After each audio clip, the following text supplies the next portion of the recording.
I'm Reverend Peter Popoff, and I want to send you a faith tool that will help you to see miracle debt cancellation. If you need to see your debts obliterated, wiped out, canceled, supernaturally, this faith tool will help you to see liberation from the bondage of debt. It's free. I want to send it to you, no obligation. Call me now. Coming to you from one of the most resourceful, independent, and badass generations of all time. Welcome to the Gen X Brothers Podcast. Join Erik and Glenn, two half-brothers that make up one hell of a show.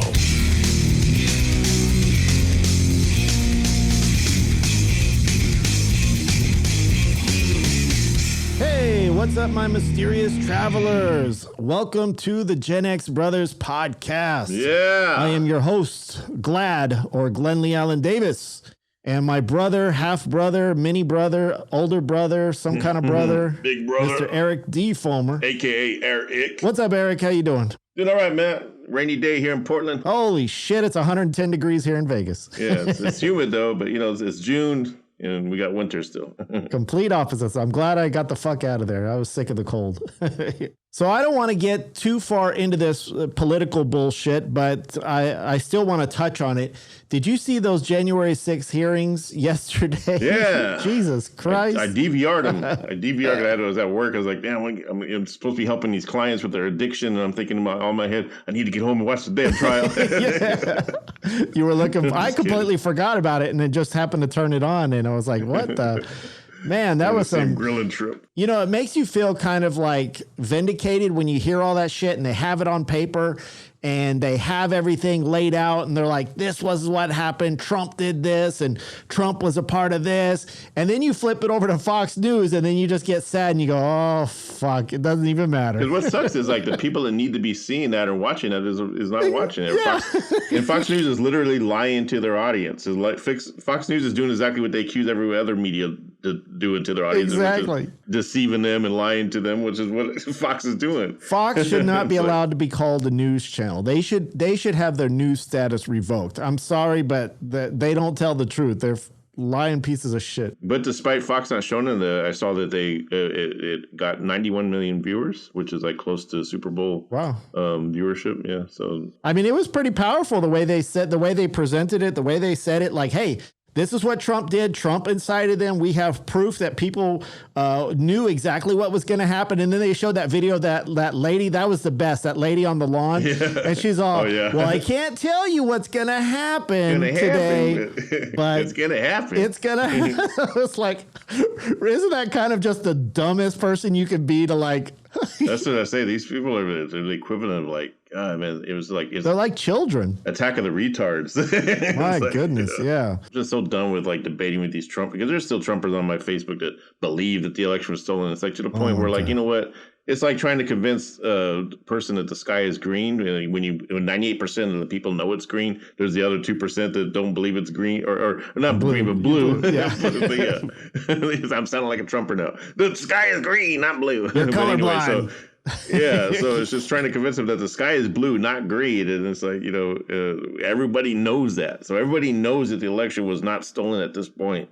Except for those people that don't want to believe it. And yet everybody believes them, like that whole group circle of people. And I think the majority of them deep down, they know it was. It's just all about owning the libs. Well, if you're going to like look like a dumbass and make yourself look like a dumbass in front of everyone just so you can own the libs, well, guess who's being owned? Yeah. Your ass, But they don't see it that way. They're so manipulated.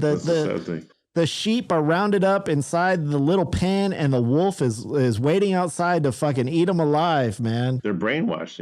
All they can do is bring it. And I'm sick of this. Ever since last night, all I see on Facebook, what about the BLM riots? Everything that happened to BLM. They had a legitimate reason to fucking get pissed and break things. Plus, riots have been going on since fucking like the 60s.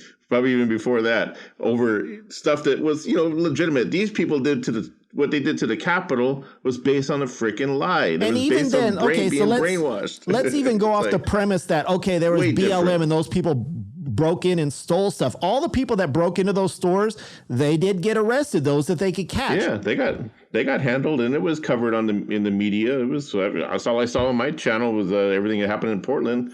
24/7. And I guarantee you that most of those people that broke into those stores and looted didn't fucking record themselves while they were doing it. Exactly. Yeah. If you're dumb enough to record yourself while you're breaking into the Capitol building of the United States of America, then you fucking deserve every punishment you get. That's just... And that was just the beginning last night, man. Just imagine what we're going to see on Monday. And then, but like I said, Donald Trump loves ratings. Well, he's got his ratings with the 91 million viewers. I mean, are they going to sensationalize it in some way? Yes, of course they are. But the truth of the matter is it comes down to this one simple fact. If Donald Trump did not lie to his people and tell him the election was stolen when he knew damn well it wasn't, he knew the election wasn't stolen. He knew there was no election fraud. If he had not lied to the people that believe in him, they would not have done what they did at the Capitol. My favorite moment, man, was Ivanka Trump, man. When she sold her father out. Yeah, totally. I feel Barr is very credible and I believe what he said. Yeah, I mean, but I don't think it was that. They made that in to be more of a big of a deal than it was to me. Of course she's going to say that. Yeah, like who... She's not a moron. Neither is Jared Kushner. You believe? But that's what I'm saying. It's funny because Trump's screaming at this. He's going off on Barr today. Well, why aren't you going off on your daughter when she was actually? She agreed with him. She agreed. Yeah, she actually agreed with him. So why? I bet either she's getting cut out of the will, but I think she's got more money than her dad. So I don't. Well, she's not. I'm sure she can justify it to him and said, "Oh, they took it out of context, Dad. It wasn't my fault. It was the media." Because again, Trump is just as dumb as the people that believe in him. Yeah. What Trump doesn't understand is he was pretty much used by the right wing, by the GOP. He's just a tool too. He was just a tool so that way big corporations can dump slush into the Colorado River. He's just a tool so that way Mitch McConnell could hire all the fucking judges for the Supreme Court and all the crap that he did. Again, Trump doesn't understand. He's as big as idiot as the rest of them. He's a tool. I had a Trumper today who was like, "Oh, but I bet if it was Trump in office, he wouldn't be like selling our weapons to Afghanistan and wouldn't be, there wouldn't be all that mess trying to get our troops out of there." And I go, well, you know what? I don't care whatever good things Trump did do, which very little he did because he spent his time on Twitter snowflaking out. What he did at the Capitol and trying pretty much almost turned us into a third world country. And had he succeeded, he would have turned us into a third world country. That's unforgivable. Anything he did good negates all of that. It's voided. Exactly. He could have like freaking.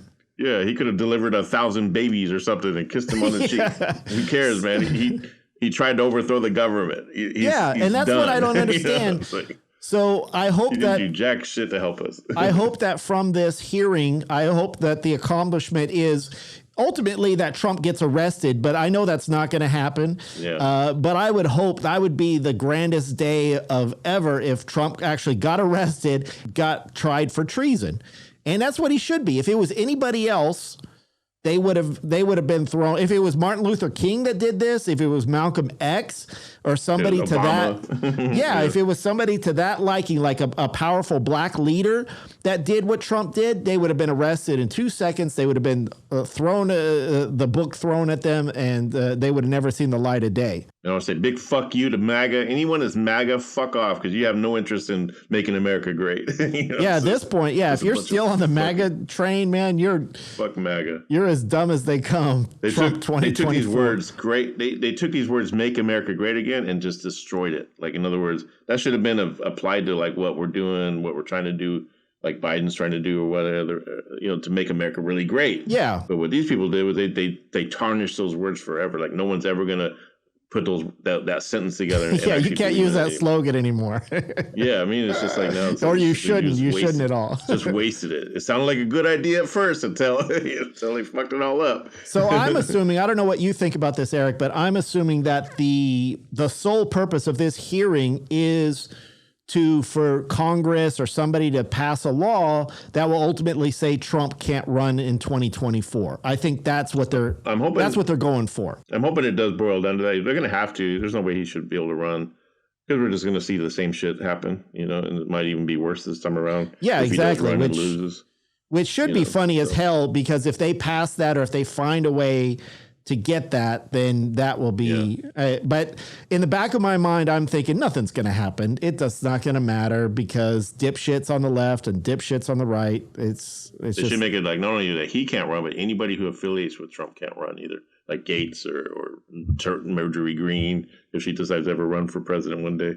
Anybody that would. Well, I think if you commit, if you commit some type of treason, if you can prove that you were part of the conspiracy against the American government, then you should be tried and convicted. I mean, anybody else would be. Why would they get a free pass? And I love how she said that all those people were trying to get pardons after the shit hit the fan. And they have emails. They have proof of this shit that they were sending emails. Are they that dumb? Do they not know that emails to the White House are public record? And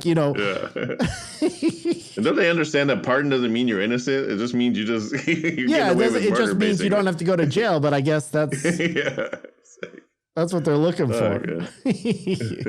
Look at dumbasses, man. Holy crap! It's worse than crackhead logic. I mean, they have crackhead logic. So maybe somebody out there can explain it to us. I mean, if you're one of those mangas, if you're listening because you hate us, or if you happen to stumble upon this show and saying, fuck those two fucking hippie motherfuckers talking about Trump. He's my God. He's my savior. Come on our show. Let's talk about Bring it on. Explain it to us. You maggots. You bloody maggots. MAGA maggots. That's maggots. It's just a bunch of maggots. Society of fucking bottom dwelling pieces of shit that can't get their life together, man. So they got to blame the rest of the country. That's what it is. It's fucking poor white people that can't get their own shit together. And check this out.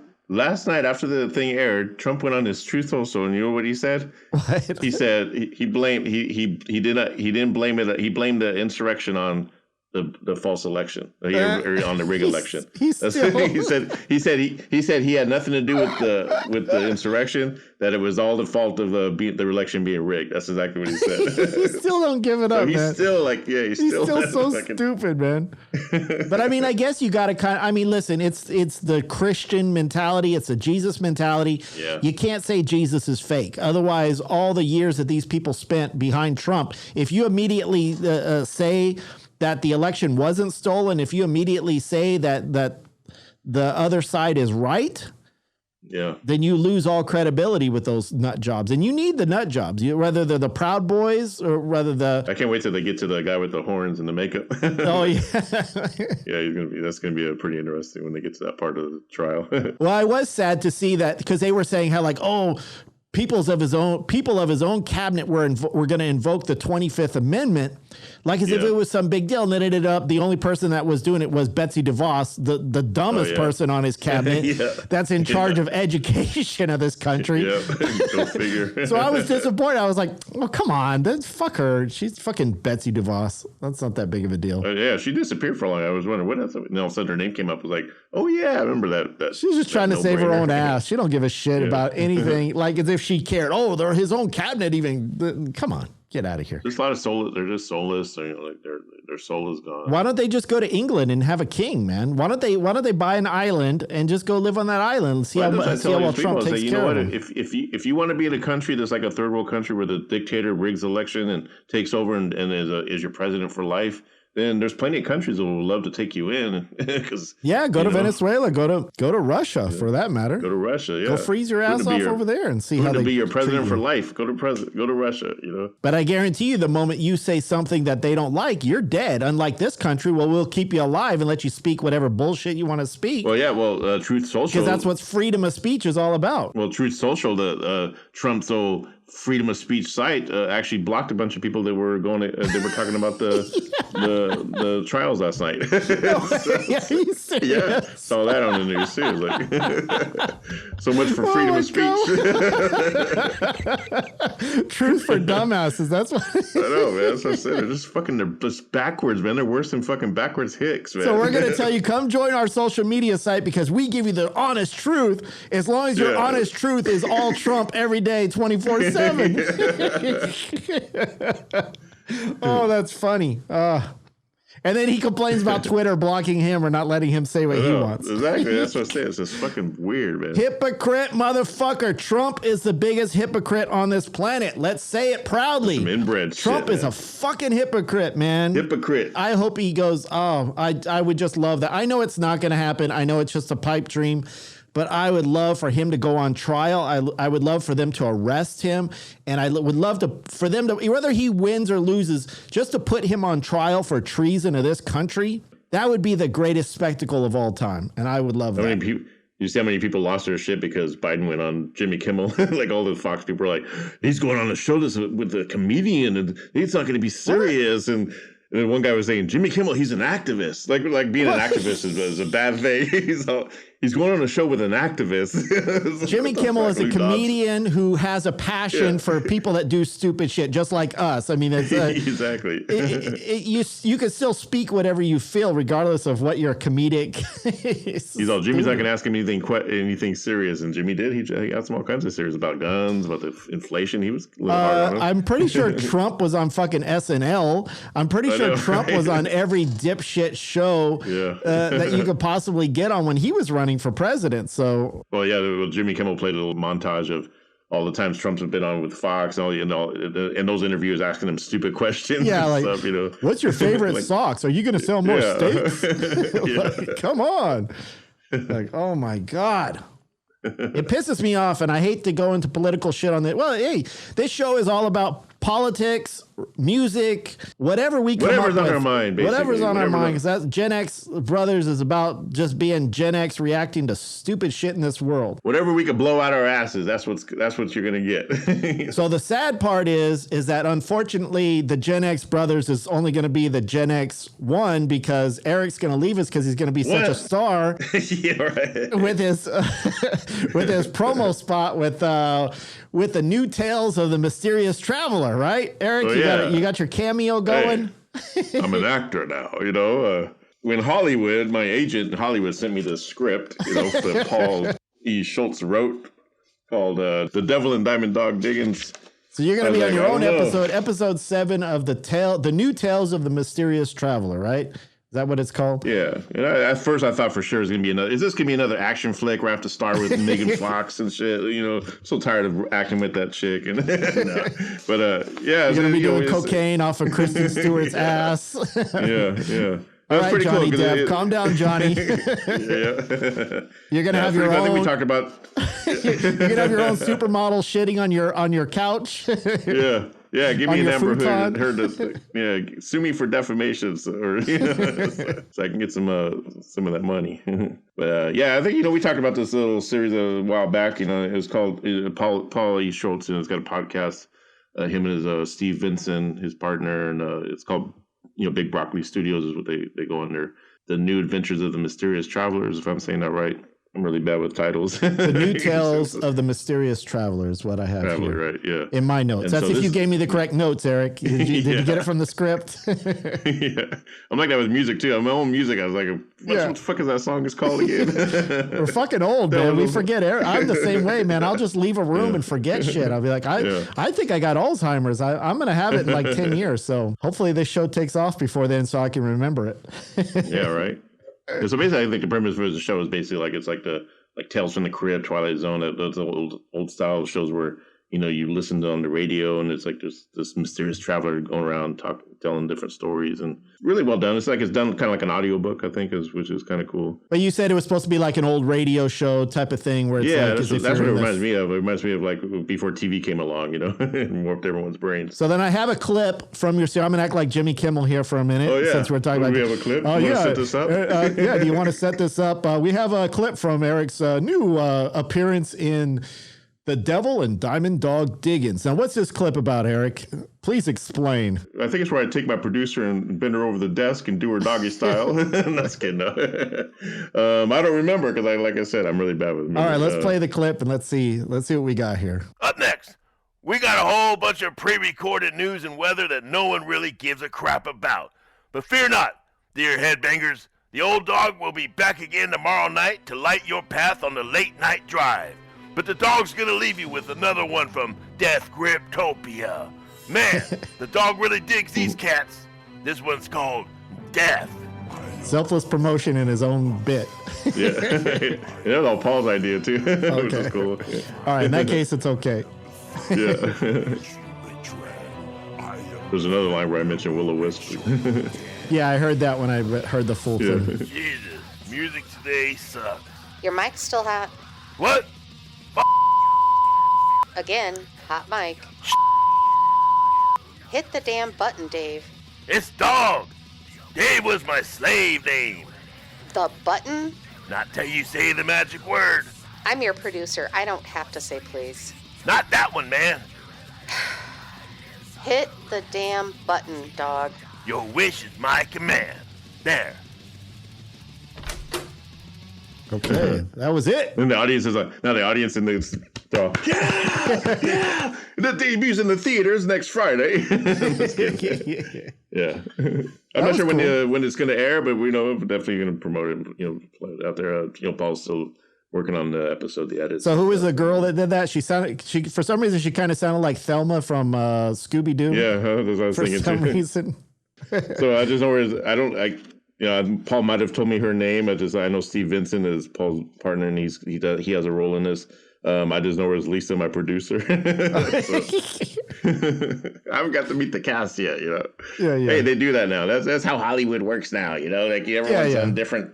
Well, I figured contents. maybe he gave you like a cast list and stuff like that, but you don't have the final product yet, right? He probably did. I probably just missed it in my messages. Okay. Hey, who's the cast? Fair enough. How am I even acting? So we'll call her Thelma from Scooby-Doo. She did a good job. I thought her voice was kind of cool in there. And yeah, it's kind of cool. Or it actually, tell you the truth, it kind of sounded like Janine Garoppolo. Oh yeah, that's what I was thinking too. That's matter of fact, when she talks, that's who I picture in my head, like who I'm interacting with. Yeah. Yeah. What if it secretly is like a famous actress? Hey Paul, is it really Janine who's... I'm working with? Is that why you haven't let me meet her yet? Yeah, that was cool. So so then that's like it's like a mini series, a little show. Yeah, I think there's like 6 episodes now, but this is gonna be episode 7, more part of episode 7. I'm not sure exactly, like I said, a release date, but we'll definitely next time when it's out, we'll come out and tell. But if somebody wants to catch the show right now and just listen to it, they would just go to like Spotify and go look up New anywhere Tales you listen to podcasts, of pretty the much all the Mysterious podcast Traveler. places. Okay. Yeah, New Tales of the Mysterious Traveler by Paul E. Schultz. Oh man, that's my boy. Thank you for this opportunity, Paul. I want to thank God. I want to thank my family. I want to thank my fans. Get ready for my Oscar. Getting ready for my Oscar. You should have promoted the show on there, Erik. You should have said the Gen X Brothers. I want to thank Gen X Brothers, my brother. I want to thank Johnny Depp, Amber Heard. Well, we're on this show. People know what they're listening to. You're supposed to promote us outside of this, but so what was it like doing that? Did you have to do the whole thing, and then you weren't with the other actors when you were recording it? And that was the hard part of it. Is like you're doing the lines, and you're just trying to imagine how the other person is responding to what you're saying. So I was kind of concerned, am I going to sound right? And I guess the way you put it together, it does sound like I'm in the same room with her in certain areas. I mean, I'm not an actor. I'm not a skilled actor, but at the same time, it's kind of like a learning experience. But I think it's just being natural, I guess, about it, and just sort of just going with my instincts as an entertainer overall. So speaking of, obviously shows coming up, things like that, this is a cool podcast. Everyone should go check it out. Yeah. Now, for me, I can easily admit that I'm not the biggest comic book fan, but you are. You're like Mr. Comic Fanatic. I was never really into comic. I have no idea why I never really cared like you did. Like you're fucking... I'm a fanatic. I got maybe 10 long boxes full of comics, and I still read my Amazing Spider-Man, my Batman, and my Spawn every month. Those are the top three I read every month. You were never reading school books, but you were reading comic books like there was no tomorrow for some... Like I just never read shit. I mean, I read like... I'm weird. I read like... I read articles. I read instruction manuals, like shit for like how to put things together or how to work, like weird stuff. I can't read. Yeah, that's what I like reading. I read like small doses, but I've never been like a storyline person where I can every once in a while sit down and read like a novel or something like that. But I've never been into like fiction, except for this one thing. There's one thing that I have always loved and I've always read and I've always been an adamant admirer of.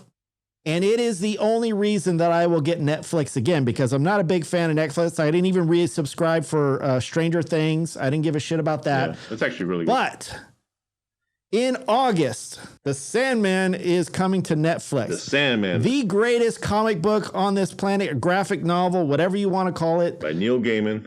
The Sandman is actually a comic book. You could say that they put it into a graphic novel, but it came out in comics. Like, it wasn't like... Yeah, it's considered a comic book, but, around the time when Vertigo Comics, which is an offset of DC Comics, and Vertigo started doing those kind of more serious type of stuff, that's when the sort of term graphic novel started coming into play, because they kind of were like, well, we can't really call this a comic book because there's really nothing comical about it. Yeah. At least, with Fantastic Four or Spider-Man, there's funny things happening every now and then. Like, the Thing is funny. Spider-Man cracks jokes all the time. But now you got the Sandman and you got all these other Vertigo Well, I guess the difference would be, serious topics. So when you had like the Crow from James, James O'Barr, that actually came out in a graphic novel. It didn't come out as a comic book first, right? It actually came all as one giant. No, they were comic books. Oh, they were small comics. Matter of fact, if you score one of those comics, I mean, it's a pretty good amount of money you're gonna get. See, because I never actually saw the comic of the Crow. I only saw it as a graphic novel, like a completed book or a completed set. Yeah, it originally started as a comic and it was very underground,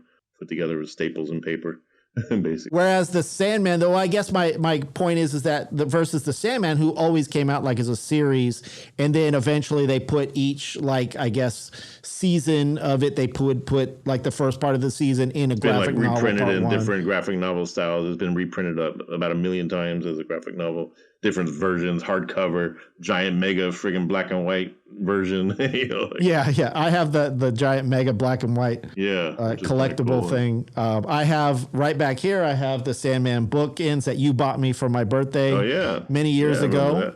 Because you knew I was a hardcore. We actually met Neil Gaiman at, what was that comic book store? Golden Apple Comics. Golden Apple Comics. In Hollywood. Right. I remember we waited in line for like several hours to meet Neil Gaiman, and he signed my number 50. My issue number 50 is, it was one of my favorite episodes. Dave McKean was there too. And then I lost it in Maine. So who was there as well? Dave McKean, the guy who did all the covers for Sandman. I remember. Oh, yeah, that's right. Yes, yeah, because he signed it as well too. I love that, and I lost it. I lost it along with my signed Clive Barker Lord of Illusions t-shirt, which I was on set for. Too. So yeah, it just sucks losing shit, man. But I lost my Todd McFarlane, all the stuff he gave me when I went to his house. Oh, when you went to his house, yeah. Damn. Yeah. All that good stuff he gave me. It just sucks. Yeah. If we kept all the shit we had from our childhood and stuff, we'd be rich. Yeah.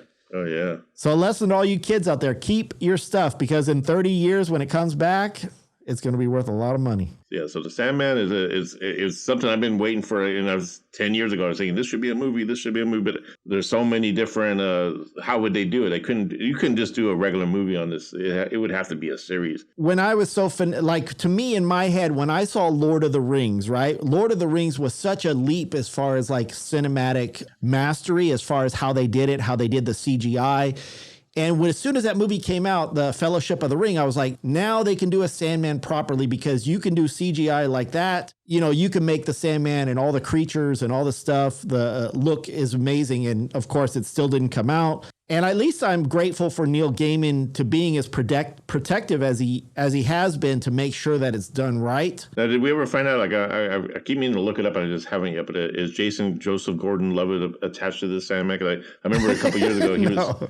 Well, because a couple years ago he was actually to everything. Because a couple years ago he was going to. He was actually going to direct it, produce it, and everything, star in it as really? Sandman himself. I don't think that would be good for. It was going to be a big thing, and I was actually picturing he could probably do a good Sandman if he's lost. If he's going to be skinny, do his hair up and stuff. He would probably make an okay Sandman.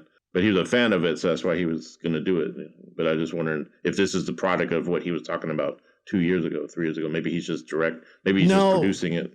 The reason why I say that is because I think Neil Gaiman was very protective and make sure that it was a British company that did it, because obviously Neil Gaiman's from England, right? I think he wanted to make sure that his home country did the production, because you can tell in the trailer, which we're going to watch here in a few seconds, that they're all British actors. So yeah.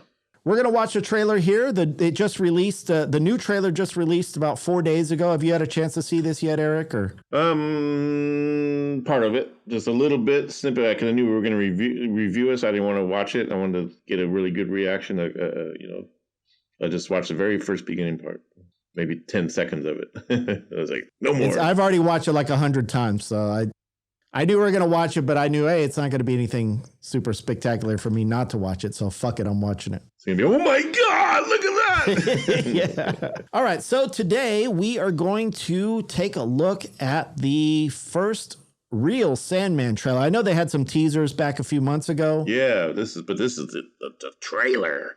This is Diamond Dog Diggenz, and you're going to listen to and watch the new Sandman trailer. If they do this right, this is going to be this is going to be bigger than Game of Thrones. Oh, yeah. To me, it's going to be bigger than everything. It's going to be bigger than, because this is the storyline. Neil Gaiman is just the ultimate writer, but I love the Sandman, the way it's written. Obviously, we're old school goth. We're old school Robert Smith, although this guy, to me, kind of looks more like Chris Angel, the magician, rather than Robert Smith. I think he looks kind of cool because he does look like the way Sandman looks in some of the comics, where he's got that square jaw and a very kind of masculine face. So many different variations of the Sandman. Well, let's take a look at it and then we'll discuss it. Here we go. Sandman. All right, Sandman. And they're going to announce the date. Ooh.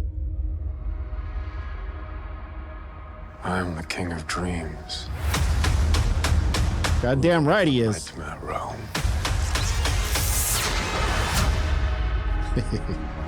What are you doing here, Etty? He's coming, isn't he?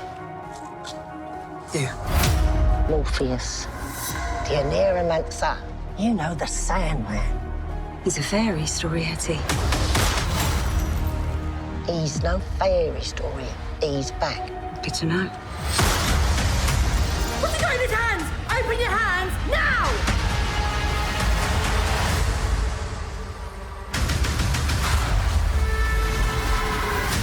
Oh, damn. Look at that shit. Oh, wait. The realm of dreams right there. Damn. Is that going to be Lucius? The realm began to decay Oh, yeah, Lucius, yeah. and crumble. Probably a wolf Lucius. The dreams and nightmares no longer seem to recognize their monster. You will remind them. He's free.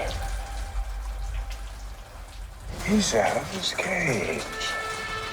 Is that Satan? I don't know. That might be, maybe that's Burgess, you think? I'm trying to remember all the characters because it's been a while. Oh, there's the Raven. Yeah. So Burgess is the old guy that kept him in the cage for a long time, and then his son, and he got so old, and his son kind of took over. And so that might, I don't know if that's him, like, is when he got out of his cage, maybe. I remember that. I started listening to the audiobook, and it's on Audible. I don't know if you started listening to that. It's done really well, like the acting in it, and they're all British acting people in that as well. But what's fun about doing the audio book or whatever is get the graphic novel and read along with it. And even though they changed some of the wording and stuff, you can see the visuals and you're hearing everything kind of acting out and doing that. It's been well, the last like time I read it was when when they put it on the iPad and you can actually read it and it would like change screens and stuff, which was kind of cool with an app. When they had a good reader. You can't do that no more on Comixology. Oh, you can't? Those fuckers so bad. Ever since fucking Amazon took them over, I can't read none of my fucking books on there, man. It's like I spent hundreds of dollars on. I haven't read it in at least 10 years, so I gotta remember all the characters' names. But to me, the reason I said that looked like Satan because remember Satan looked very angelic in the book, so I'm wondering, and that looked like an angelic guy rather than the sun type of. And it could have been. So I'm wondering if they're gonna. Cause I thought I read an article that they were gonna use the guy that plays on the Fox TV show. It's Lucifer. The TV series Lucifer. Oh yeah. Okay. So that's the same Lucifer that's in the Sandman. Oh. Okay. But I wasn't sure if like I hope they don't, because that seems like a play to like, I don't know, that seems annoying to me. Because that it was really based on Lucifer's solo comic book that came out a bunch of times, and was the show based on that? I watched that show a little bit, like the first season. It got too cheesy and annoying. It's a little cheesy, and I never read the comic book itself, but he's technically supposed to be the Lucifer of Sandman. So he's kind of like the first Sandman on TV, really, if you think about it, his first, like, at least part of Sandman or whatever. But it's just the way they done it with this. No one really put it together. Yeah, because I mean, to me, from the comics, that's what was so cool about the way they drew Lucifer in the comics, is that he looked like an angel. He looked so angelic and so like peaceful and kind of like. You would never suspect that was Satan, like, because up until that point, your only depiction, other than in like biblical times, was that Satan was a devil with horns and a tail, and so you were like, oh, that's such a great perspective. And he quit hell and gave Sandman the key to hell. Yeah, let him let him have it. And because really originally he went there to get his helmet back, because his helmet is back in hell. It got. And he played some kind of weird game with some of the demons and lost. I thought that was a cool game, some kind of cool card game. And the guy was saying something about the universe, that he destroyed the universe, or whatever. And then there was one thing Sandman said. He said, "Well, one thing you can't destroy is hope." And then once he said that, that's when he won the actual game, because hope is the one thing that will keep everything alive. And no spoilers, Eric, for those people out there. No, actually, you ever read the book and it's been out for 30, 40 years? I'm just kidding. Read it. You better read it. But, I got to read the trailer. Again. So the trailer was really good. I thought the Sandman himself, I was thinking he sounds like Neil Gaiman. I was like, is Neil Gaiman acting as a Sandman? I'm the king of dreams, But then what do you have? Obviously, you're going to have death in there. Was that were all was it 7 people that were part of it? Death, Destiny. They got death, desire, despair, destiny, despair. And the brother's destruction, who was missing for a long time, and then he kind of came in somewhere. Now, did they appear in that first series, or did they not come in until later? I can't remember if they didn't come in until later. I think they come in on the second. I know Death was in the first few series. Death shows up towards the end of the first one. If we're going by graphic novel wise, and then the next graphic novel would Dream Country, I think it's what's called. I'm assuming they're going to do the series in that same fashion and follow along. I'm hoping that's what they do, because again, I don't think you could do it as a movie, or if they do it as a movie, it's going to have to be multiple movies, like a trilogy, quadrilogy, whatever. But well, I hope they split up the first graphic novel into 2 or 3 seasons, so that way there's plenty of time to go through all of the nuance. And because you got everyone that falls asleep, like the Kincaid chick or whatever her name is. The black guy from Nigeria, all these people are falling asleep while the Sandman's trapped in that prison, and then that's where their stories start. Their stories, and then then they go on their little stories. And so I wonder if they're just going to stick to the Sandman story, or if they're going to go off on the little small, like the little, what do you call that, like mini stories within the story, or? And I'm trying to think who I saw in the trailer. Like I don't know if the black chick with the shaved head with the glasses, that could have been Lucius. Maybe that's like the woke version of Lucius. Yeah. That's because Lucius in the comic book is like a little tiny guy, right, with the glasses or something like. Yeah, he's the librarian that holds all the stories that writers never got out, but they stayed stored in, which I always thought that was a brilliant concept. To have like this huge library of ideas that never got anywhere. And hopefully that'll bring like a goth resurgence into culture, horror, goth, like. Probably gonna, it'll create a little buzz. Everything comes around, goes around, comes around again. Like. But definitely Sandman. If you do not know who Sandman is, if you're out there listening to this and you don't know who Sandman is, then you are in the dark. Yeah. My friend, you in your sleep. It is one of the greatest stories of all time. Mr. Sandman, bring me a dream. Bring me the cutest boy that you've ever seen. All right, Eric, calm down. Is that what the lyrics are? Bring me the cutest boy that I've ever seen. I think, the lyrics are kind of creepy, but yeah. Whenever I hear that song, I associate it with Halloween 2 for some reason. I don't. Oh, yeah. Now, are people going to confuse Morpheus with Morbius? Because I heard that they tried to re-release Morbius because of all the memes. Just as bad. They're so stupid that they don't understand that they're making fun of Morbius, that they're actually saying it's the worst movie in the world, but they're saying it's the greatest. Like they're saying, it did $10 billion at the box office, like all the memes. It could have been a good movie. I was just like, but that's because it was so horrible. Yeah, just like it probably could have been a good movie. It was obviously Sony, and if it was done by Marvel Studios itself, I think they would have done a better job. But it's just such a goof on like corporate society who doesn't understand what's going on with young people that they actually re-released it to try to make it like, we'll get some more hits, and it still flopped. It should have just went straight to Disney. It should have been a straight to Disney flick, It's Disney Plus. I haven't seen it, but all I've heard is that it's absolutely the worst movie. And it sucks because Morbius is such a great character. He's part of the Spider-Man universe, and in the comic books, he's the one that Peter Parker tries to help out. And when Peter Parker was growing those 6 arms or whatever, and they were trying to help each other out because Morbius needed help and he needed help. And it's like they're both scientists. Great character, and it just got wasted on Jared Leto. I guess Jared Leto wasted. But there's a couple of scenes where he looks really cool. I'm thinking like, oh wow, he does look. They made him look really good, but apparently must be the storyline. I used to think Jared Leto was like a good act, like an up and coming. I thought, man, this guy's going to be really good. Wasn't he in Mr. Robot or something like that? Like he was in something really good. And then when he did the Joker, it was just like, I think he's really good. He just needs to like stay out of the comic book world and maybe just stick with like serious movies. Or like stick with or his band. He's not an action person. He's not like a villain. What's his band called? Like Third Rock from the Sun or something? No. I don't know. 30 Seconds of Mars. 30 Seconds from Mars. 30 seconds from an ended career. That's what he's 30 seconds from. Jesus Christ. His band had a lot of hits, but nobody's ever really heard of him. Like he was big in the 90s. Now there's another trailer we're gonna watch here, Eric, and try to check out. But this one scares me. It really does because what is this? The Munsters from Rob Zombie. Oh, okay. Have you seen it yet?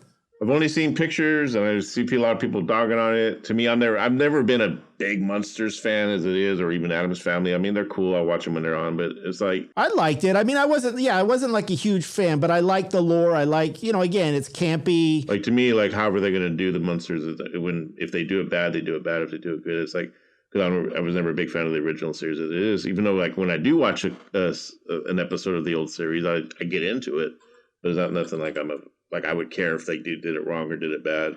Yeah, I guess it's like if you're a big horror fan, it's something you grew up with to kind of get you into horror. Like it's a step to Creature Feature, it's a step to Elvira or Vampirilla. And that that's the type thing of with me. crap. Like everyone think, the music I'm into and the look and everything. I'm supposed to be this big horror fanatic, but really horror movies was never really my thing. I just always liked the classics. I always liked the Frankensteins and the Creature from the Black Lagoon. But then when it comes to like the slasher movies, those are like my favorites, like the Halloweens and the Jason Voorhees and Friday the 13th. But then I also like the kind of horror that's like, like Saw and what was the other one? I hate these new horror movies that are like all these supernatural thrillers and shit like that.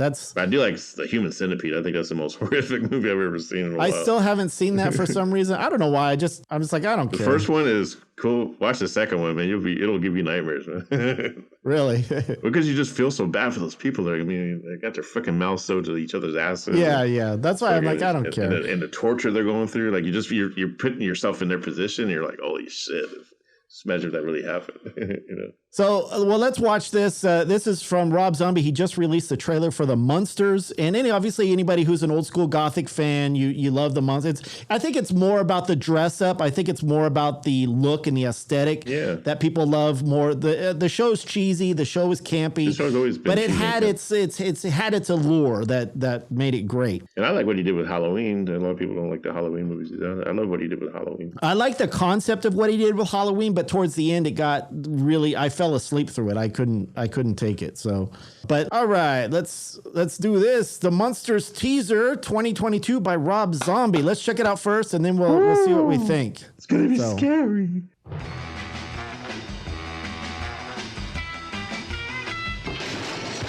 Dun, dun, dun, dun.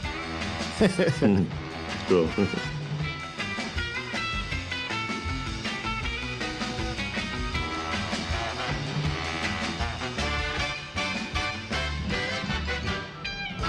Grandpa. Yeah. I think Grandpa looks pretty cool. He looks like a rockabilly type of guy or something. They turned him rockabilly. Now in living color. See, now for some reason it doesn't look as good. Well, now what? Because it's in color. I wonder if is it gonna be a black and white series, and maybe some of it's gonna be in color. Is he gonna try to do the whole alternate worlds or something they go through or something? I believe it's gonna be all in black and white. Yeah, I mean it looks cool. I'm gonna check it out. I mean, no, all black. I'm sorry, all in color. I'm sorry. Okay, yeah, I'm gonna check it out. I'm gonna give it a shot, and might well, even. Of course, I'm gonna check it out. But what scares me about it is the actor that played Herman Munster, I can't remember his name, but he was a trained theater actor. He was very, very good at mannerisms. Pet Cemetery, And when you see that Munster, Herman Munster come through the door and he's all, it seemed too overzealous. It seemed too, it's scaring me, because it's going to be too cheesy.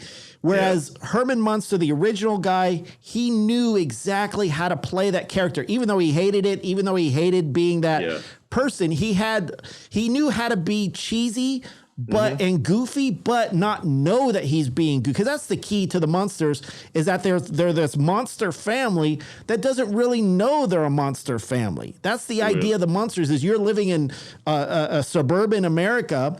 Yeah. as a family of fucking Frankenstein and creatures, but you don't realize it. You just think you're a normal person. Basically, so you think, like hey, how you were when you guys were living here in Portland. Yeah, exactly. We were living on the weirdos on the block, and everybody looked at us. The house was black and everything black. Yeah. The whole neighborhood was like, who the hell is this moving into our neighborhood? But that's the way you play it, and it looks like he's not but didn't they try playing it that way? But I don't know. We'll see. Well, it wasn't about 10, 15 years ago they tried to redo the Munsters, and that didn't really do too well. I think they did like a 1 or 2 episode. It was like a one-shot episode or something. Yeah, they butchered it. They did horrible. I forgot who tried to do that one. I think it wasn't someone as well-known that did that one too, but it was butchered like crazy. Like, didn't they not even make him look like didn't they try to make him look like a normal person or something? Yeah, they didn't even try to make it look like at least authentic or whatever. But I don't know. I might start watching the original series just to kind of get used to that, and then see how the Rob Zombie one pans out whenever it airs. So the other thing that scares me about this is, again, I love Rob Zombie, and I know he's very creative, and I've always been a fan of his. Come on our show, Rob. But Jesus Christ, fucking A, do a project without Sherry Moon, your wife, okay? I'm sorry. I love her. She's a great actress. What does she have on you, dude? But I want to see I want to see a different Lily Munster. I'm sorry. She should be playing the school or the blonde-haired chick. She plays in everything he does. What does she have on him? Does she have a P tape? Does she have the P tape on him? Well, I think it's his wife, so I think that it is his wife. That's what I'm saying. In it right there, but she's got it. She's got something on him. So listen, I love Sherry Moon. I think she's a great actress, but I want to see Rob work with somebody else. I don't want, because then you immediately think, as soon as you see Sherry Moon in this, you don't think the Munsters anymore. It takes you out of character. You immediately think Rob Zombie, and I don't want to be thinking about Rob Zombie when I'm watching the Munsters. I want to be thinking about the fucking Munsters. I don't want to hear about the Dragula car and shit coming on while we're trying to watch the Munsters and then Dragula. I mean, maybe she can pull it off. I mean, I hope she does. But to me, it's not going to be the same as Yvonne, the original. I really don't know what she does as an actress. I mean, I haven't really seen her too much. And wasn't she in, like, she's all in his movies. Any the House of a Thousand Corpses. But the Devil's Rejects. But that's the thing. She doesn't have that big of an impact. That I just have no clue what she did in those movies. Yeah, exactly. If she was she in Halloween's too, the remakes? Yes, she was actually. She was like Michael Myers' mother. She was when he was a little baby. The reason he was all screwed up and shit. Okay. And when they did like the flashback to his childhood, which I thought was a cool concept of Halloween. I think she's one of those chicks that always looks different every time you see her. That's why. But again, it's like, come on, I want to see somebody else. And then, like you said, the grandpa looks kind of, I mean, I guess he looks cool, but to me, he looks like a rockabilly version, which he looks is like fine. A cartoon. Yeah, he looks like a cartoon version of the original. It's supposed to be goofy. It's supposed to be campy. I get that, but I don't want it to be overly campy. I want it to be, I'm scared. I hope it turns out good. You got to lower your expectations and hope for the best, man. Now, Rob, I love you and I love your music. I always have, and I don't mean to be a dick about the criticism, but I have to be honest, and those are my first thoughts when I saw the trailer. Come on our show and state your case and let us rip you apart on our show, man. No, we wouldn't do that to Rob. We'd do that to Donald Trump, not to Rob Zombie. Let us grill you on the Gen X Brothers podcast. Let us grill you, brother. Yeah. Like, who's going to do that? Hey, let me come on your show so you can put me down and shit. Come on, man. Howard Stern did it well. We can do it.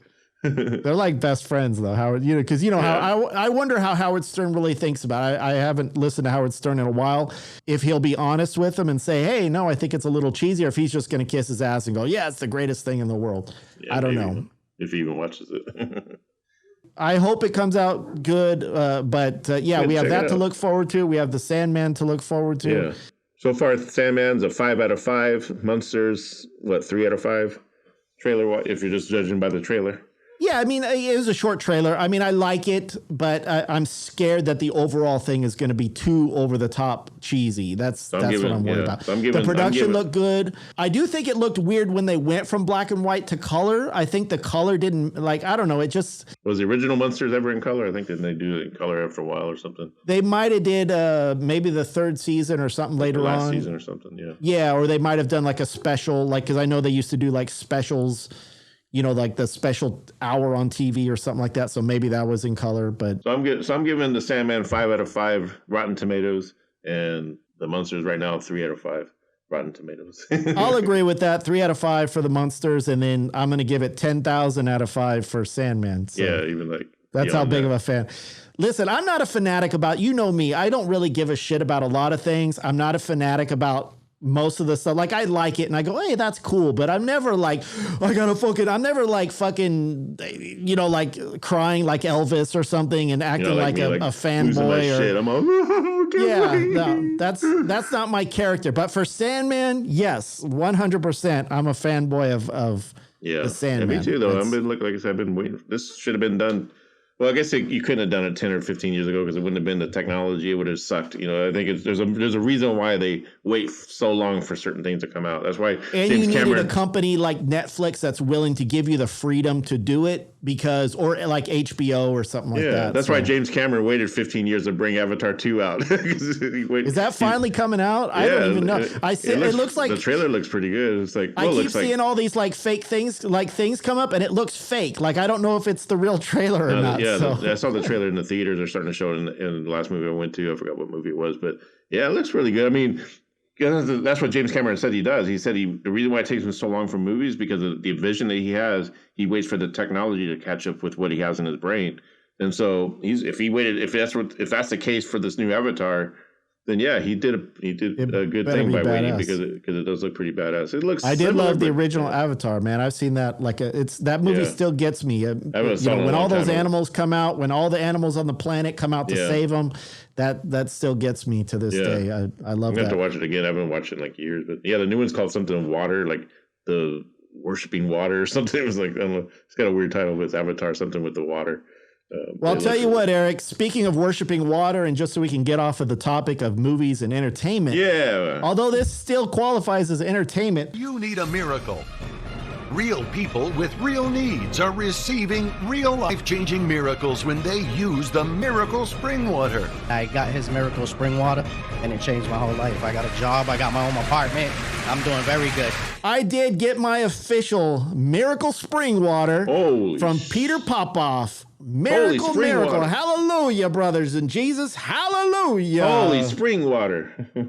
Although it doesn't seem like there could be much spring water. Holy water, Batman. So I'm going to go over this real quick here because that way we can expose the truth between Peter Popoff. So I requested some miracle. I saw the commercial on CNN a couple episodes ago about Miracle Spring Water. Whereas if you get this spring water, I got some in my Gen X Brothers cup right now. Yeah, you're going to die if you drink that shit. That's for sure. Don't drink it, Eric. Spring water. It says specifically not to ingest the spring water. What's the point of it then? Yeah, that's what I was thinking. Unexpected money. I got June $10,600. I'm getting $700 a month more in my income because 3 weeks ago I got a new job. I wrote to him. I said, Peter, I'm in trouble. Peter Popoff, you fuckhead. I'm in trouble. I believe in the devil. I worship Satan. Peter Popoff picked a pickle with the pickle. I just want to say that Peter answered my prayers. Okay, he came to my rescue. Hallelujah! Thank you, Jesus. Praise Jesus. Thank you, Peter. I followed your instructions, and I've been financially blessed with $52,000, $30,000, $20,000, and I've been blessed with 2 jobs. And I'm just happy that you stepped in my life because I was lost out there. And I just praise God. He wrote to me personally because it has my name on it. It says, Dear Glenn. Holy shit. Dear Glenn, it is not unusual for God to send those with hard cases to me. He knows I'm a hard case. Dang. How does he know that? How did he know that? That's weird. I've never been to jail. I've never done anything wrong, yet I'm a hard case. Does he have one of those little magic 8 balls or something? Damn, how's he do that? I'm Reverend Peter Popoff, and I want to send you a faith tool that will help you to see miracle debt cancellation. If you need to see your debts obliterated, wiped out, canceled, supernaturally, this faith tool will help you to see liberation from the bondage of debt. It's free. I want to send it to you. No obligation. Call me now. So he wrote me this long ass letter. It's like 2 pages long. I got the Miracle Spring Water, but it says right here, it says, do not open Do not open until I've read this letter. So until you get converted to Christ. I have to get instructions. Okay, so I'm reading it, and he's saying, there is a sealed envelope. Do not open it just yet. It contains a packet of miracle spring water that God will use to bring new life to some dead situations you are now facing. And also a powerful prophecy for you. That's my ministry voice. Does it sound, convincing? Let me tell you, brothers and sisters, Lord Jesus. If you anybody else would recognize that who listened to Will o' Wisp back in the 90s? If you know the reference. So, in order for you to get the power of this, Eric, here is the proof that you will be saved, okay? There are 7 prophecy events, 7 secret prophetic events is what it says here. During the next few weeks, you will receive, the ministry of God will move toward you a sudden release of money. He's going to give me some money. Thousands of dollars, anywhere between $1,700 and $3,700. Some of that Can you believe that? Money. Shit, you got to get you some of that Popoff money. He's going to give me Jesus Christ, God our Savior, will give us $3,700. Jesus cash. Jesus cash, okay? But it gets better. So I'm not going to read them all, but he gets to the 4th one of these prophet things, or whatever it's called. 7 prophets? It's like a 7-part planet. He only gives me 4. But in order for me to get the other 3, I have to do a certain thing. I have to show obedience. The key is obedience. I can only reveal them to you in my answer if you obey God in this. Glenn, now in Jesus' name, open the envelope that has the miracle spring water in it. Before you use it, lay it in next to your bed tonight only. I believe the angel of the Lord will trouble touch this water as you sleep tonight. That's what he's telling me. This is God, and I approve of this message. Oh, God. Okay. All right. You want to find out with me? Okay. Let's see if you approve. Yes. Let's see if this boy is really who he says he is. So this is where it gets good, Eric. This is the best part. Okay. All right. So now when I open the spring water, what I have to do is after you use the miracle spring water, and we're going to open it up here in a minute, it's not going to work just yet. Okay. Now, don't think that those $3,700 are just going to fall from the sky as soon as you walk out the door and sleep. You got to take the water and put it on your head. You got to anoint yourself with it, and you got to pray. You got to pray to Jesus. But after you use the miracle spring water exactly as I direct, take the small sticker and write your name on it. There's like a little tiny sticker that comes with it. It's like this big. I'll show you in a second. So you have to write your name on put it in the empty container after I use the spring water. Shit, he lost me already. Too much work and shit. Now, when I get it back, Peter says that when I get it back, I'll know that you have acted in the faith and followed the instructions of the man of God. Now, I am asking you to plant a holy, concentrated seed for a great harvest. Offering. You have to make an offering, Eric. You don't just get fucking money for free. Yeah. That's not the way Jesus works. You have to give him $37. No, I don't want $47 or $97. So he's not ripping us off because he could ask for $97. So for me to get my money, I got to give him $37. Yes. Now, not 97. Now, he could ask for 97. He could be an asshole. He could rip people off. Yeah, but he's a saint. But instead, he's only asking for $37. Not a penny more, not a penny less. Send exactly $37 because the 3 signifies the Father, the Son, and the Holy Spirit. 3. And 7 is God's perfect number. Hallelujah. Can I get a hallelujah? Do it. Send it back to me. I'll give you the fucking $37, man. Send it back to me along with the empty miracle spring. I got to send the packet back? Why can't I keep the packet? You just send him back. You just send him some Monopoly money. Does he reuse it? Do you have a Monopoly game anywhere in the house? Send him a Monopoly money. See what he does. All right, so I'm going to open it up. Here it is, the miracle spring water. Now this This is the most. Okay, here's the little sticker. I got to write my name. Send him an IOU. I have to write my name on this little tiny sticker. It's like a quarter of an inch in diameter. You can't fit your full name. You got 2 ends in your name. You can't fit your full name on that. Like, at least give me a full paper to write my name. Like, why is it so small? I don't understand that. You have to cut one of your ends off of your name. It's GLEN. Yeah. This, Eric, is the spring water. My God, it looks so beautiful. Beautiful. This is a piece of shit. I'm sorry. Already feeling the love of Jesus just by looking at it. I'm thousands of miles away from you, and I'm just looking at it through a video, and I'm already feeling the love and the now, Spirit, for those the of Holy you Spirit. that cannot see this is a clear packet. I'm hyperventilating. I think Jesus is in me. Praise Jesus, Eric. Praise Jesus. I'm going to anoint you. The power of Christ compels you. All right, let me explain it, Eric. Calm down till I'm done. Right. Then you can have the Holy Ghost in you and shit. Can't help it. All right, so this spring water, it's like a clear packet. Now, let me tell you something. Now, if you're a cheap motherfucker, this is how much spring water you send. Because on the commercial, it's like a big blue packet. It's like the size of my hand on the commercial. Yeah. This is the size of I get more fucking ketchup from McDonald's in a ketchup packet. Let me tell you what, this is nothing. I don't know how. And it says do not ingest it. It says repeatedly on the packet, do not ingest, do not ingest, do not ingest. Miracle spring water. This is going to save your life. Thousands of people just like you have used the miracle spring water as a point of contact. When the anointing that's in the water unites with your faith, miracles happen.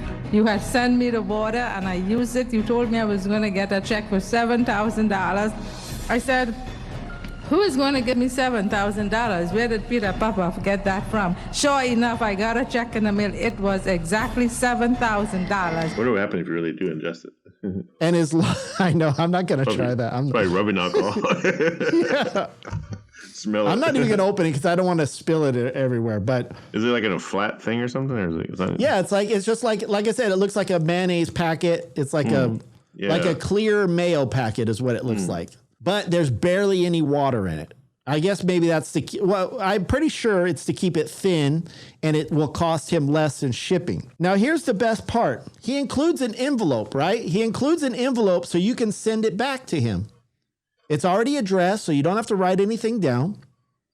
But in this small fine print, it says, this is what a cheap motherfucker he is. If you have a stamp, please use it on this envelope to save the work of God money. It says that. If you don't have a stamp, I will pay the postage for you. How's he even do that? Make his ass pay for that shit. Exactly. You're giving him $37. The least he can do is pay 50 cents for a fucking stamp. He's not asking for $37.50, right? He's asking for $37. Fucking cheap bastard. And it says, I will confirm the word of my servant. As you anoint your body with the water, I will bring the anointing of the holy power. Jesus. And then there's a thing you have to fill it on the back, like what you want: finances, marriage, job, health, spirit, children. Too much work. See, for $25, I got it is a lot of work. For $25, I got a certification and a card for the Satanic Temple, for membership at the Satanic Temple for $25. Well, damn, that's a good deal. I'm going with Satan. Didn't have to do any freaking water shit work or whatever. They just sent me a certificate saying, I just dropped it. I better pick it up before my dogs eat it, and they'll probably die. Oh, shit, man. If I leave it on the ground, my little dog will eat it. And dog backwards is God. Holy shit, you're right, Eric. Why did I not see that before? We've been tricked. But for some reason, you have to confirm your address in order for him to send you his miracle money from unexpected sources and his book. You'll get a book. I kind of want to do it just to get the book. You should call him, man. We should call him up and see if we can get him on the show. Yeah, I think that's a good idea, Eric. Tell him you sent I think, you know what? We're going directly to the source. I'm going to call God himself. God? Yeah. Hello. Is this God? Hey, God. Hello, yes, it is. Can you please tell me, is Peter Popoff one of your descendants? Is he allowed to speak on your behalf? Glenn. Yes. I am your father. I already know. You're everyone's father, God. Popoff is my stepchild. So he's not legit. Is that what you're telling me? No, he's not legit. He's supposed to be in hell. What the hell is he doing? He's supposed to be in hell. What's he doing running around begging for money? He's supposed to be in hell. I put him in hell like 20,000 years ago. The Sandman let him out. That's Sandman. Fucking Sandman. So those of you that are wondering about Peter Popoff and his miracle spring water, it is 100% scam from Jesus. I want to tell you about the hottest club in New York City. It's popping. It's Peter Popoff's miracle water. It's popping. Gotta go. You keep doing that bit, Eric, and that's creepy. I don't like that. I want to tell you about the hottest nightclub in PDX, Portland. You got to stop with that bit. That's not proper. What was that character's name again? I forget. I don't know, but I've never seen it before, but when you do it, it's creepy as fuck. It's the guy from Barry, what's that TV show, Barry? Oh, yeah. The actor, whatever, Bill Hayden or whatever his name is. Bill Hayden, yeah. He played like a kind of a gay nightclub promoter. I don't think you're doing it right because you look more like a pedophile who's sniffing his fingers after he stuck it up somebody's butt. I am the pedophile of Portland. You just got to watch the trailer or the skit. Oh my God. So I know I'm making fun of it, but people, please, if you fall for that, I hardly doubt anybody who's watching this or listening. I highly doubt anybody who's listening to this show is a fan of Peter Popoff. But if you are, please do not ask for the miracle spring water. Had me going until the $37 came up. Exactly. That's the Nigerian scam in Christian style, right? Had me believing it until you asked for $37. Actually, I think everybody who's listening right now should write to Peter Popoff, look it up, order the miracle spring water so that way we can deplenish his stock, right? Let's get him to send it out so that way he wastes his money and he wastes his little precious stamp. Like I said, send him Monopoly money. Get your old Monopoly games out. Yeah, I think I'm going to use his stamp on purpose just to waste his money. I'm going to send him like a letter or something, tell him to fuck off or something. No, send him an IOU letter. See? Oh, yeah. I don't have the $37, but when I get my $3,700, I'll send you the $37. Can you take it out of my $3,700? Yeah. Trump debt cancellation. You just sent me the miracle spring water. You told me that I was going to be debt free. They've been trying to take away my houses. Every time you gave me prayers to pray. Every time I go to court, they throw it out. They deny it. So therefore, they haven't been able to take my homes. This past Monday, we got $10,000. $10,000 All miracle. my bills is paid and I got money to spare. You told me to anoint my checkbook yesterday. I received a letter for over $45,000 that my second mortgage was paid off. So at the spring water, you told me that I was going to get $12,000 to $7,000. I got the money. You told me about a car. I got the car. You told me about the house. I got the house. When you send me the miracle water, you say you are going to be debt-free. And in April, $96,000 was erased. God bless me. I had a debt that was due the next day, and I didn't know how I was going to pay it. I had the miracle spring water, and the money came right through the same day. Can you believe that, Eric? What do you think of that? What do you think of that, Jesus? You think it's a scam, or do you think it's real? Do you think I'll get some money? Definitely one of those mysteries that not even the Pentagon can figure out. Not even the X-Files. It's definitely a Mulder case, a Mulder and Scully case. Does God exist? Of course he does. Of course black he and does. white. He exists in black and white. That motherfucker. Got the number one selling book. So that's my bit on Peter Popoff. So please know that it's a scam. I went through that pain and suffering for you, ladies and gentlemen, and gender fluid peeps. That way you know what the truth is. Yeah, what's crack-a-lackin', bits of poppin'.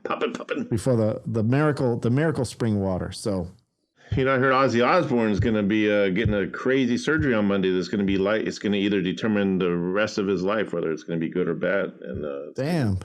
Sharon Osbourne's being very cryptic about it, so it sounds something like really serious. If she's telling people, that tells me that it's a good thing because she's trying to build up suspense. Because you wouldn't make an announcement. Yeah, my husband may die yeah. Like you're not gonna who does that? He says like a major surgery. But yeah, and it's funny because like they're still promoting like he's gonna go on tour in 3 years. It's like so. Even in the UK, I think the tour's still like being sold. If anybody needs the power of Christ, it's Ozzy Osbourne, and we wish him the best. Yeah, why don't you send that $37 in his name and see if we can hopefully hopefully it doesn't backfire and everything goes wrong on Monday. We'll say, can you please save Ozzy Osbourne, the man who bit the head off of a bat and created Satan? And but he says, God bless you after every show. So, hey, that's got to mean for something. That's deep down, Ozzy's a Christian, I believe. And whole band I think it's just ingrained in him as a child. I think that's why do you really think he's a Christian? Like, I don't think he like reads the Bible or anything Geezer Butler's Geezer Butler's always been like an open Christian, even back when Black Sabbath first started. And, Geezer Butler admitted that the song Iron Man's even about Jesus. But, that was always the ironic thing that they're got this dark, evil image, but yet they're not really Satan worshipers, or they don't. Well, yeah, because I understand Black Sabbath was all about like, it's like writing a novel or it's like a horror movie. Yeah, that's basically what they look at it like as, and whereas Ozzy, I think he probably, who knows what his faith is. And I'm sure he's closer to death, so I'm sure he believes in God now. Yeah, that's the way you do it. But he's always worn a regular cross, and he just always had the dark imagery, and because it sells records. Satan sells records. What do you think about this whole thing? Because I was reading, and I know you read this article too. Gene Simmons once considered suing King Diamond over his face paint. And I remember back when reading that, when that happened, must have been maybe mid-'80s. It was definitely when he came out with this. I think he was still in his solo career when that happened. I remember, it's weird because I think I read about it when Don't Break the Oath, Merciful Fate came out in 1984, but I think because it was definitely when Kiss had their makeup off. Here's what King Diamond's makeup looked like around that time. I think this was 89, so I think this might have been when. So it looks kind of like Gene. It looks like the demon type of thing. So it was after this is when King Diamond did change his makeup. His makeup is now more like kind of way different after this album, because it does, but he says himself in the article that he's always been more influenced by Alice Cooper and Peter Gabriel, which that's even funnier that he's like, I don't even give a shit about Kiss. I care more about like what he told Gene. He said, or what he said was like, you could sue me, a guy that has no money, but you have more money. More people could sue you for the money you have or whatever. Because basically saying that Kiss ripped off a lot of people as well. And that, exactly. He could bring that to the light of day. And in Discovery, that's what you do. Like if you went to trial, he would bring that up, and all the other people would say, wait a minute, if he's suing this guy, let's go after them for ripping off our riffs or ripping off our stuff. Yeah, because he's like, you got more money to be sued for, and like, you can sue me, a guy with no money, or you can like have people sue you, a guy that has a lot of money. And I guess apparently it made it sound like that's what shut Gene up about it, and like didn't pursue it after that. And but what's funny is that I was watching, after I read that article, I was watching I guess King Diamond had a new song that he did live. Yeah. And did you watch that video on YouTube? I'm trying to. I want to like that new song, but it's just because it's crappily recorded live. I can't get a good. I could tell it's probably it's he said we don't even have a chorus yet or anything. But the point is, now you worked for me, Eric, and the necklace, the Baphomet necklace we sold. Did you see in the background that Baphomet? That was a necklace. That's the exact same fucking necklace that we used to sell. You think is this one or the other one you're talking about? No, the other one, the smaller one. Yeah, the smaller. Yeah, it does look like it. You probably bought it. And we had that made specially for us, for our company. It's weird that I was thinking, man, that's our Baphomet necklace that Dysfunctional Doll sold. He's got that new look. He's got that cool helmet now, it looks like. And his voice, man, he's like, that guy's 65, man. He had some heart issues a few years back. And damn, his voice just sounds really good still. Like, I thought he was singing really well. I've never been a King Diamond fan, really, because his voice, like I said, I've never been, like, it's just his too voice annoying is always to one me. of those, it's either take it or leave it. Like, a lot of people like the music, they like the stories and the concepts he comes with, but it's the voice. But I think for me, I can get into it when I'm reading along with the story. I could, like, if I'm just putting King Diamond on in the background, it does kind of just go through this and that or whatever. I kind of just goes in one ear out the other. I appreciate what he does, his style, but I really get into it when I'm just reading the lyrics or reading the storyline. Well, I think I've just never really sat down to like listen to it and get into it, because I've heard the songs Abigail and all that crap, a few times here and there. Yeah, and it's okay. I don't have any complaints. I think it's cool, the style, but it's just not. It's and not I've always said he's who needs a TV series or like a Netflix. Someone needs to come along and make his stuff into like a Netflix, like a Tales from the Crypt type of story series or whatever. Because maybe even have him narrate. I always thought it'd be cool. King Diamond can narrate or set up the scenes or whatever, like kind of like the Tales from the Crypt, and just because like Abigail would make a great series. As a matter of fact, I got Abigail. A lot of bands now, it's a trend now that bands are putting out graphic novels based on their records. So There's an Abigail graphic Hey, novel. you got to make money somehow. I mean, that's a brilliant. So I got the Abigail graphic novel, and it's done really well. And Anthrax does Among the Living graphic novel. I got who else do I got? I know Judas Priest has got one out for Screaming for Vengeance, but I got to get that one. but Merciful Fate, King Diamond. He's supposed to come out with a new King Diamond album too. So I don't know. Maybe it's going to be Merciful Fate first, and then King Diamond. Oh, but it sucks because I was going to say you're lucky because he's doing his big tour with Merciful Fate, and then ending in August in Las Vegas. And unfortunately, he's not coming to Portland, Oregon. There's a thing called Psycho Las Vegas, which is a 3-day festival of all these killer bands that Merciful Fate's on. Yeah, I think I saw a billboard for that. So I'm sending you on assignment. You're going to go there and you're going to report on it and you're going to talk about it. Just kidding. Okay, I hate going to shows, so I'll see. When is it? In August? Yeah, August. Is it going to be outside? Probably an outside. I don't know. I don't know how the Psycho Festival looks. I've never seen 110-degree weather. Fuck that shit, man. I ain't fucking going outside around a million sweaty people and shit, man. Yeah. Fuck that. King Diamond's makeup's gonna be all melted up. Yeah, there's a lot of good bands on it. I was thinking, wow, it's like fucking 3 days and massive. I think. Well, maybe you can explain it to me, Eric. What's the difference between King Diamond and Merciful Fate? Are they not the same thing? So what it is, King Diamond and Merciful Fate. King Diamond was a member of Merciful Fate. Matter of fact, he wasn't even like the original singer. And then what happened was Merciful Fate broke up in 1984 after Don't Break the Oath album. After that album, the best album of 1984, in my opinion.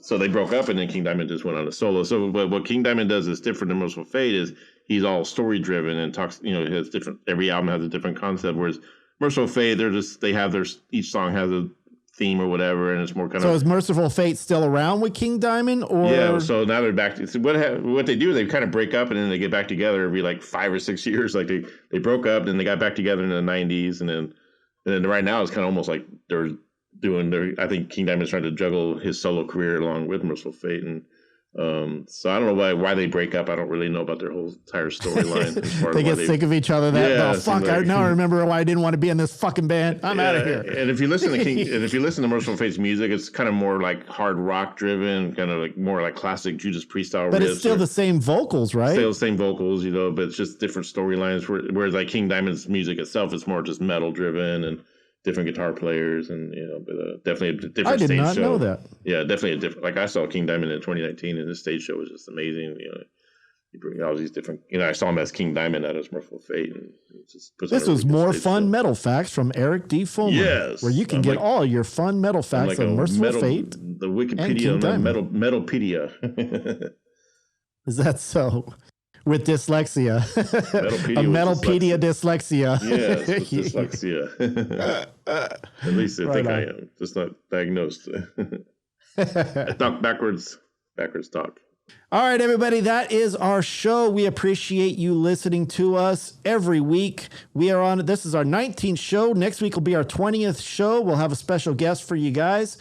We appreciate all the emails we get. We appreciate all the support on social media, on TikTok, Instagram, Facebook. Join our Facebook group so that way you can interact with Eric directly. Mm-hmm. He will write you personally and tell you all about his life. Yes, I will hound you. I will stalk you. I will do everything. He'll be your best friend as long as you buy his Death Cryptopia music. And yeah, I'm always selling something. I'm always peddling something. Yeah, that's the way it goes. That's the way life is. Snake oil salesman of Facebook. Damn right. Yeah. So thank you for listening. We will talk to you guys next week. We appreciate your support. Horns up. Peace out.